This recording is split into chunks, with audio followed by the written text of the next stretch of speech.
बढ़िया से पढ़िए, मेहनत करिए, दैट्स ऑल। एंड कोई शॉर्टकट नहीं है यहाँ पे, सिंपली आपको हार्ड वर्क करना ही पड़ेगा एंड वही आपको सक्सेस दिल पाएगा। Thank you sir, all the best. Thank you. कैसा इंटरव्यू हुआ सर आपका? और ठीक था, बाकी रिजल्ट बताएगा कैसा हुआ।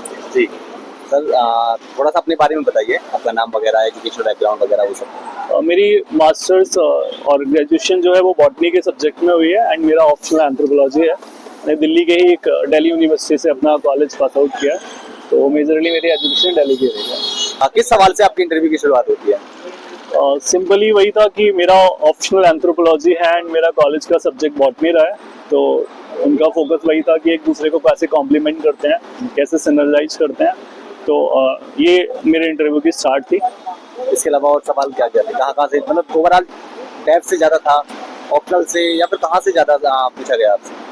डेप्थ से था बट बहुत थोड़ा ही था, लाइक आईआर वगैरह का था, बट ऐसे सारे एरियाज थे जहाँ पे थोड़ा बहुत सोचा हुआ था, तो मेजरली उन्हीं सारे एरियाज से था। आईआर से काफ़ी सारे क्वेश्चन पूछे थे, पॉलिटी से भी कुछ था, इकोनॉमिक्स से था, तो उन्होंने होलिस्टिकली कवर किया था। ऑप्शनल क्या है सर आपका? एंथ्रोपोलॉजी। यहाँ से किस तरह के सवाल थे, था कुछ सवाल या नहीं था? एंथ्रो का बस ये बॉटनी के रिलेटेड था कि कैसे एक दूसरे को हेल्प करेंगे, कैसे एंथ्रोपोलॉजी एक ह्यूमन की स्टडी है और बॉटनी नेचर की स्टडी है या प्लांट्स की स्टडी है, तो ह्यूमन और नेचर का क्या कोरिलेशन है और वो एक दूसरे को कैसे कॉम्प्लीमेंट करते हैं, इसी टाइप के क्वेश्चंस थे ऑप्शनल पे। ओके, एंड सर मैं थोड़ा सा जानना चाहूँगा आपकी स्ट्रेटजी वगैरह के बारे में। फिल्म्स की क्या स्ट्रेटजी थी आपकी, मतलब ओवरऑल फिल्म्स को क्रैक करने में क्या चीज़ ज़्यादा आपको इम्पोर्टेंट लगी? सबसे इम्पोर्टेंट है उसमें कॉन्सेप्चुअल क्लैरिटी और दूसरा है आपकी हार्ड वर्क। तो अगर आप पीवाईक्यू कर रहे हैं, आप डेली मॉक्स लगा रहे हैं, तो अल्टीमेटली वो आपको एक्सेल कर देगा। ओके, पीवाईक्यूज वगैरह को किस तरह से कवर किया जाए, कैसे किया जाए उन सब चीज़ों? सिंपल तरीका है कि आप टॉपिक वाइज उठाइए और जो भी सब्जेक्ट आपने पढ़ा है उसको पहले कवर करिए, फिर आप उसमें पीवाईक्यू लगाइए एंड आप देखिए कि आप कहाँ पे लैग कर रहे हैं। आप जहाँ पे भी लैग कर रहे हैं उस एरिया में आपको ज़्यादा फोकस करने की नीड होगी। तो कुछ लोग जैसे होते हैं वो पॉलिटी और इको में बहुत स्ट्रांग होते हैं, तो उनको ये है कि अगर वो 90% क्वेश्चन एक्यूरेटली सॉल्व कर पा रहे हैं तो ये बहुत अच्छी बात है। एंड अगर आप बाकी सब्जेक्ट में, जैसे कि आप साइंस में लैग कर रहे हैं, तो फिर आपको साइंस में थोड़ा एफर्ट्स देने की नीड है, या अगर आप सीसेट में लैग कर रहे हैं तो आपको सीसेट में थोड़ी सी एक्स्ट्रा मेहनत करने की जरूरत है। क्या कैसे मेहनत की जाए, मतलब क्या क्या कुछ पढ़ा जाए सीसेट की? अगर थोड़ा सा बात करूँ मैं, क्योंकि सीसेट एक बड़ा बैरियर क्रिएट कर रहा है आजकल बच्चों के लिए, क्या कहेंगे सीसेट को किस तरह से लिया जाए? सीसेट के लिए सिंपल तरीका है कि आप पहले तो ये देखिए कि सिलेबस क्या है। तो उसमें मेनली 3 पार्ट्स हैं, एक कॉम्प्रहेंशन का, एक रीजनिंग का है और एक मैथमेटिक्स का है।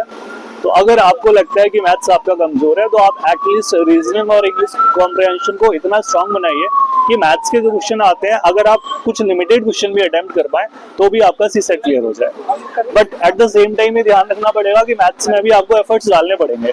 अल्टीमेटली कई बार ऐसे हो सकता है कि कॉम्प्रहेंशन बहुत ज़्यादा स्ट्रॉन्ग टाइप का आ जाए, मतलब थोड़ा सा हार्ड हो, तो फिर आप वहाँ पे उस ट्रैप में फंस सकते हैं और फिर वो सीसेट आपके लिए प्रॉब्लम क्रिएट कर दें। नोट्स वगैरह बनाए होंगे आपने सीसेट वगैरह के? हाँ, ऑलमोस्ट सारे सब्जेक्ट्स के जीएस वगैरह के सारे सब्जेक्ट्स। किस तरह से बनाए जाए नोट्स वगैरह?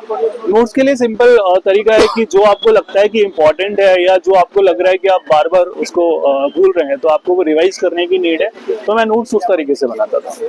उसके लिए नोट्स के लिए मतलब एक ही सोर्स को आप लेते थे या सभी सोर्सेज को मिलाकर के उनके जो की पॉइंट्स वगैरह हैं उनके उन सभी को लेकर के नोट्स बनाते थे? और पहला काम तो यही करना है कि एक सोर्स पे स्टिक करना है एंड पहली बार में नोट्स नहीं बनाना है। आप 2-3 बार पढ़ लीजिए, उसके बाद पहली बारी नोट्स बनाइए एंड फिर आप उसमें वैल्यू एडिशन का काम कर सकते हैं कि अगर आपने कुछ एक्स्ट्रा चीज पढ़ी है तो आप उसमें उस वैल्यू ऐड कर दीजिए। अच्छा, इस सब के अलावा अगर मैं बात करूँ एनसीईआरटी की, तो क्या एनसीईआरटी आज भी रिलीवेंट है? आज एनसीईआरटी या उनको बहुत सारे जो स्टूडेंट होते हैं वो कहते हैं कि भैया एनसीईआरटी हम लोग स्किप कर देते हैं ये सब चीजें, तो क्या कहेंगे? ये देखो, सारा रिस्क एंड रिवॉर्ड का गेम है। पर्सनली मैंने पढ़ी थी, तो अगर आपको लग रहा है कि आप बहुत अच्छे से आती हैं वो चीजें तो आप स्किप कर सकते हैं। बट अगर मुझे लग रहा है कि मैं उसमें वीक हूँ या मुझे नहीं आता है तो फिर मैं उस पर फोकस करता हूँ और मैंने इसलिए पढ़ी। क्या क्या रिसोर्सेज रहे आपके एनसीईआरटी के अलावा, जो मतलब जो स्टैंडर्ड जो सभी को पता है, जैसे कि मान लीजिए पॉलिटिकल सबको पता, सभी पढ़ते हैं। ये सब के अलावा जो वैल्यू एडिशन किया था वो बुक्स वगैरह और रिसोर्सेज वगैरह क्या कुछ थे? इनको छोड़ के बस जो मैगजीन्स वगैरह आते हैं, स्पेशली मेंस के टाइम पे थोड़ा वैल्यू एडिशन की नीड पड़ती है, तो मैगजीन्स वगैरह से कर लिया था। और न्यूज़पेपर आता है, तो न्यूज़पेपर आपकी जो आपके नोट्स हैं उसको काफी सब्सटेंटली एनरिच कर देंगे। ऑनलाइन रिसोर्सेज वगैरह थे कुछ? ऑनलाइन मैं हार्ड कॉपी ही प्रेफर करता हूँ, तो मैं ऑनलाइन अगर मुझे कुछ मिला है तो मैं सिंपली प्रिंट आउट लेके एंड फिर उसमें से जो भी होता है वो एक्सट्रैक्ट करता हूँ। यूट्यूब वगैरह, चैट जीपीटी वगैरह, एआई वगैरह, जेमिनी वगैरह भी है आजकल तो। चैट जीपीटी और जेमिनी का यूज किया है, बट यूट्यूब का सच नहीं, बिकॉज मैं वीडियो वाला फैन नहीं हूँ। मुझे मतलब थोड़ा बुकिश हूँ, तो मुझे बुक्स पढ़ना ज्यादा अच्छा लगता है एज कम्पेयर टू कोई वीडियो देखना, क्योंकि मुझे लगता है पर्सनली मेरे लिए काम करता है कि अगर आप बुक्स पढ़ रहे हैं तो फिर वो मेरी कॉन्सेप्चुअल क्लैरिटी को बहुत अच्छी कर देता है। कौन सा एआई का आजकल तो चैट ड्रॉप भी आ गया है आजकल तो, इसके अलावा एआई के बहुत सारे चैटबॉट्स हैं, कौन सा ज्यादा ठीक रहता है? किस पर रिलेवेंस रहा जा सकता है किस पर? या सभी को लेकर के साथ चलना पड़ेगा उनकी ऑथेंटिसिटी जो को थोड़ा परखने के लिए? रिलाई तो किसी पे भी नहीं करना है, ठीक है, क्योंकि अल्टीमेटली आप उनको थोड़ा हेल्पिंग एंड की तरह यूज कर सकते हैं। तो मैंने थोड़ा बहुत चैट जीटीपी को यूज किया था, बट ओवरऑल आप कंप्लीटली किसी पे भी डिपेंडेंट आंसर राइटिंग के लिए, मेंस की आंसर राइटिंग के लिए क्या अप्रोच किया आपने?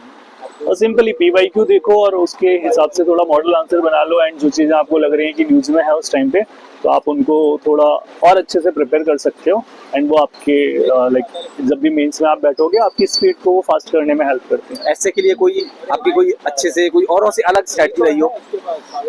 कुछ फ्रेंड्स थे, कुछ मेंटर्स थे, उनसे हेल्प ली थी मैंने।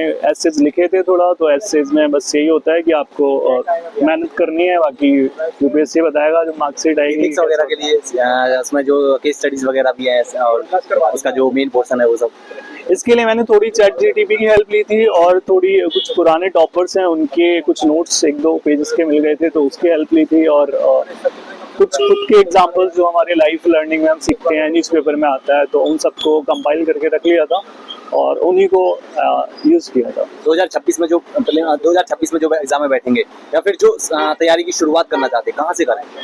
मतलब शुरुआत किस जगह, मतलब सिलेबस को लें, एनसीईआरटी को लें, कुछ और चीजों को उठा करके तब शुरुआत करें?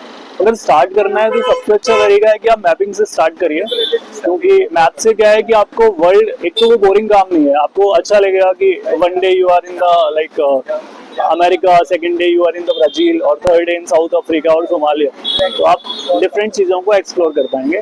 तो आप स्टार्टिंग का अगर आपको प्रिपेयर करना है, 3-4 दिन आराम से मैपिंग को दे सकते हैं। एक आपको रफ आइडिया वर्ल्ड का हो जाएगा, दूसरा आपको थोड़ा बोरिंग टास्क नहीं लगेगा वो, एंड उसके बाद फिर आप एनसीईआरटी से स्टार्ट कर सकते हैं। लास्ट में क्या मैसेज रहेगा आपका? बढ़िया से पढ़िए, मेहनत करिए, दैट्स ऑल, एंड कोई शॉर्टकट नहीं है यहाँ पे, सिंपली आपको हार्डवर्क करना ही पड़ेगा, एंड वही आपको सक्सेस दिलवाएगा। Thank you sir, all the best. Thank you.